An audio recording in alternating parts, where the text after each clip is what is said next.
Hello, इस क्रिस्पल channels में आपका स्वागत है। आज हम आपके लिए एक नई वीडियो लेके आए हैं और जिसका मेन उद्देश्य है वर्णमाला। हिंदी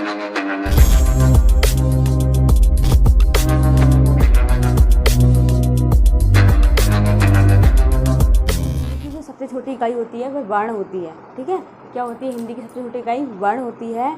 और हिंदी में जो आ से आ तक हैं वो हमारे क्या हैं? वर्ण हैं। तो हिंदी में जो क्या है? वर्ण।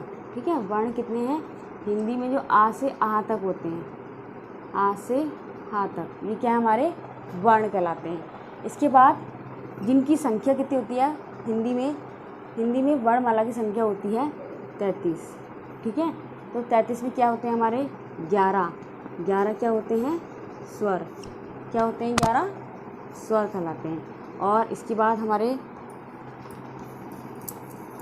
ठीक है, 46 होते हैं टोटल ये, और 11 हमारे स्वर होते हैं। और व्यंजन जो होते हैं, व्यंजन कितने होते हैं? 33। ठीक है, इसके बाद हमारे होते हैं अनुस्वार। ठीक है, अनुस्वार हमारे कितना होता है? 1। ठीक है, तो अनुस्वार हमारा 1 होता है और व्यंजन हमारे कितने होते हैं? 33 होते हैं और स्वर हमारे 11 होते हैं। ठीक, इसके बाद क्या है?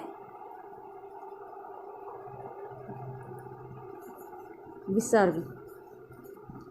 ठीक है, विसर्ग की संख्या कितनी होती है? 1 होती है। तो हिंदी में जो वर्ण है, वर्ण जो होते हैं आ से हा तक होते हैं, 46 इनकी संख्या होती है। और जो भाषा की सबसे छोटी इकाई, ठीक है, ये जो है इकाई है, भाषा की इकाई क्या कहलाती है? ये भाषा की इकाई। ठीक है, भाषा की इकाई। अब क्वेश्चन आता है कि भाषा की सबसे छोटी इकाई क्या कहलाती है? तो भाषा की सबसे छोटी इकाई हमारी वर्ण कहलाती है, जो कि आ से हा तक होती है। हा से हल हमने पढ़ा होगा जब बच्चों को पढ़ाते हुए, नर्सरी केजी एलकेजी के बच्चे पढ़ते भी हैं कि छोटा बड़ा पढ़ते हैं, तो यही है हमारे हा से हल। इसके बाद इनकी संख्या 46 हो गई। जो स्वर होते हैं वो 11 होते हैं। अब क्वेश्चन आ जाता है कि स्वर कितने प्रकार के होते हैं, तो हम बताएंगे स्वर कितने होती है संख्या।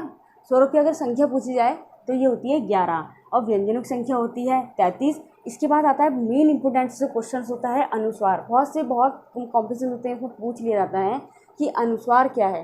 तो अनुस्वार में होती संख्या इनकी 1। इसके बाद आता है विसर्ग। विसर्ग कितना होता है? 1। तो अनुस्वार क्या होगा हमारा? अंग से अंगूर। ठीक है, इसको हम पढ़ते हैं अंग से अंगूर। और ये है हमारा आहा खाली, तो ये हमारा होता है विसर्ग। तो ये छोटे छोटे क्वेश्चंस हैं, 1 पॉइंट्स के आते हैं क्वेश्चंस, और हम इनको क्या कर देते हैं? रॉन्ग कर देते हैं, जिससे हमारे के मार्क्स कम हो जाते हैं। तो ये हमें बेसिक चीज़ें पता होनी चाहिए कि अनुस्वार क्या है और विसर्ग क्या है, व्यंजन क्या है, स्वर क्या है। ठीक है, तो हमने आज ये जाना कि ये किस तरह से हमारे जो वर्ण हैं वो वर्ण कितने तरह के होते हैं। अब इसके बाद हम अगला पढ़ते हैं वर्ण के प्रकार। क्या पढ़ेंगे हम? वर्ण के प्रकार। ठीक है, वर्ण के जो प्रकार होते हैं वो कितने प्रकार के होते हैं। ठीक है, तो वर्ण के जो प्रकार होते हैं, जो टाइप्स होते हैं, ठीक है, टाइप्स कितने हैं इसके? 2 टाइप्स होते हैं। एक होता है स्वर और एक होता है व्यंजन। ठीक है, तो स्वर और व्यंजन को जानने से पहले हम ये जानेंगे कि स्वर किसे कहते हैं, है ना। नॉर्मली हमारा जो क्वेश्चन है कि स्वर है क्या चीज़।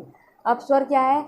संगीत भी होता है स्वर, है ना। लेकिन हम हिंदी की बात कर रहे हैं। हमारी हिंदी में जो स्वर होते हैं वो 11 संख्या होती है। और जो स्वर, सा से हम इसको बेसिकली से पढ़ेंगे स्व। ठीक है, तो स्व मतलब कि स्वतंत्र। तो जो स्वतंत्र रूप से बोले जाते हैं वो हमारे क्या कहलाते हैं? स्वर कहलाते हैं, जिनमें किसी भी, ठीक है, किसी भी वर्ण को उच्चारित करने में किसी भी वर्ण की आवश्यकता नहीं होती है, जो बिल्कुल स्वतंत्र रूप से बोले जाते हैं, वो हमारे क्या कहलाते हैं। लेकिन व्यंजन की बात करें तो व्यंजन वह होते हैं जो हमें क्या है, किसी की सहायता के, हमें किसी की हेल्प लेनी पड़े। अगर हम किसी की हेल्प लेते हैं तो वो हमारी क्या कहलाएंगे? व्यंजन कहलाएंगे। ठीक है, तो स्वर स्वतंत्र रूप से बोले जाते हैं और व्यंजन जो है वो किसी की सहायता के द्वारा इनका उच्चारण किया जाता है। तो आगे हम पढ़ेंगे कि स्वर कितने प्रकार के होते हैं और ये कैसे होते हैं, कौन कौन से होते हैं, है ना, और व्यंजन क्या होते हैं। तो आइए अब हम पढ़ते हैं स्वर और व्यंजन के बारे में। तो स्वर जो है हमारे 11 होते हैं और व्यंजन जो है हमारे 33 होते हैं। ठीक है, मतलब होने को तो अब हम कहेंगे कि बहुत सारे होते हैं वो, और सब क्या हैं, तो वो सब भी हमारे क्या हैं? अलग अलग हैं। ठीक है, तो मेन हमारे व्यंजन 33 होते हैं और स्वर 11 होते हैं। अब स्वर भी क्या है? 2 प्रकार के होते हैं। ठीक है, एक होता है, ठीक है, एक होता है ह्रस्व, ठीक है, एक होता है ह्रस्व और एक होता है दीर्घ, ठीक है। ये स्वर हैं, ये स्वरों के क्या हैं, प्रकार हैं। एक होता है ह्रस्व और एक होता है दीर्घ। अब ह्रस्व कौन से होते हैं, जैसे कि आ से अनार, छोटी से इमली और छोटे ऊ से उल्लू, ये हमारे सब क्या हैं, ह्रस्व हैं। लेकिन दीर्घ, अब दीर्घ की बात करें तो दीर्घ में जैसे कि पता चल रहा है आपको बड़ा, ठीक है, जो बड़े जिनको टाइम लगता है ज़्यादा, वो हमारे क्या कहलाएंगे, दीर्घ कहलाएंगे। जैसे कि बड़ा आ, बड़ी ई, बड़ा ऊ, ए, ओ और ओ से औरत, ठीक है।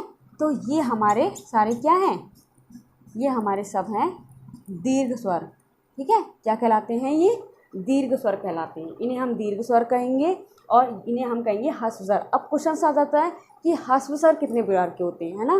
देखो सोचने वाली बात क्या है कि हमें कॉमन चीज़ें पता होनी चाहिए कि बहुत ही, अगर हम कहें हिंदी कुछ नहीं है, हमने कह दिया हिंदी तो सरल होती है, हिंदी सरल से नहीं, हम ये गलत कहते हैं कि हिंदी सरल है। हिंदी सरल नहीं है, अगर हम इसको डीपली पढ़ते हैं तब हमें पता चलता है कि स्वर क्या होते हैं और व्यंजन क्या होते हैं, है ना। तो ये अपने आप में हमें जानना होगा। तो ह्रस्व स्वर होते हैं, ह्रस्व स्वर में 3 प्रकार के होते हैं और दीर्घ में संख्या जो होती है इनकी 7 होती है। देखो आप काउंट भी कर सकते हैं, 1 2 3 4 5 6 7, कितनी है इसके नंबर्स, 7, ठीक है।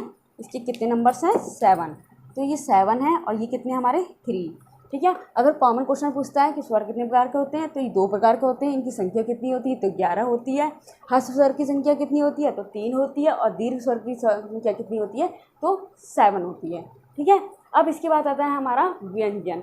तो आपने देखा होगा व्यंजन से भी बहुत सारे क्वेश्चंस आते हैं जो हमें बहुत ज़्यादा कंफ्यूज करते हैं। तो हमें इसको क्या करना है, हमें इसको रटना नहीं है, हमें रटने से हमें याद नहीं होगा, हमें इसको समझना पड़ेगा, ठीक है। तो समझने के लिए आइए हम देखते हैं आगे कि व्यंजन क्या है, ठीक है। अब क्या है व्यंजन, ठीक है। तो व्यंजन भी कई तरह के होते हैं, जैसे कि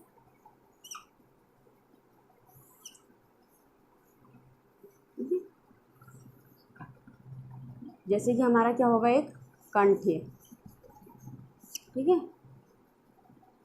कंठ। अब कंठ वर्ण में कौन से स्वर आते हैं, कौन से व्यंजन आएंगे, का, खा, गा, घा और अणा, ठीक है।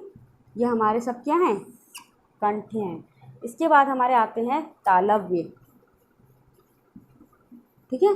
तालव्य में कौन से आते हैं, तालव्य में आएंगे चा, छा, जा, झा, उआ और सा से सलजम और या से यज्ञ।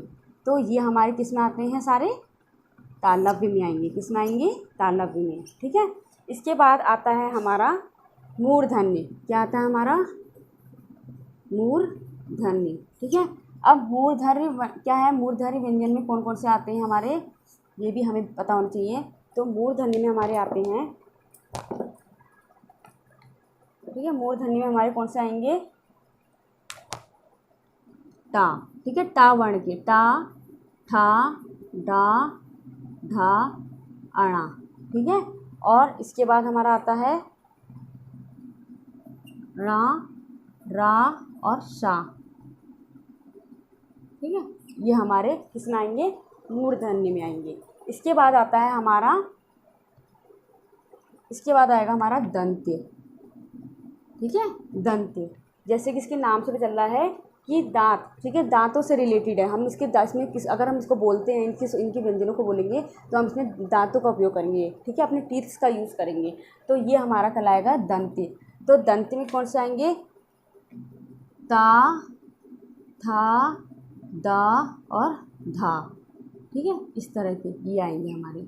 अब इसके बाद हमारा आता है वर्तस्य, ठीक है, क्या आएगा, वर्तस्य। ये हमारे इसमें क्या आएंगे, हमारे इसमें आएगा ना से नल, ना ला सा जा, हम इसको इस तरह से भी याद कर सकते हैं, ठीक है, ना ला सा जा। तो ये किसमें आएंगे, वर्तस्य में।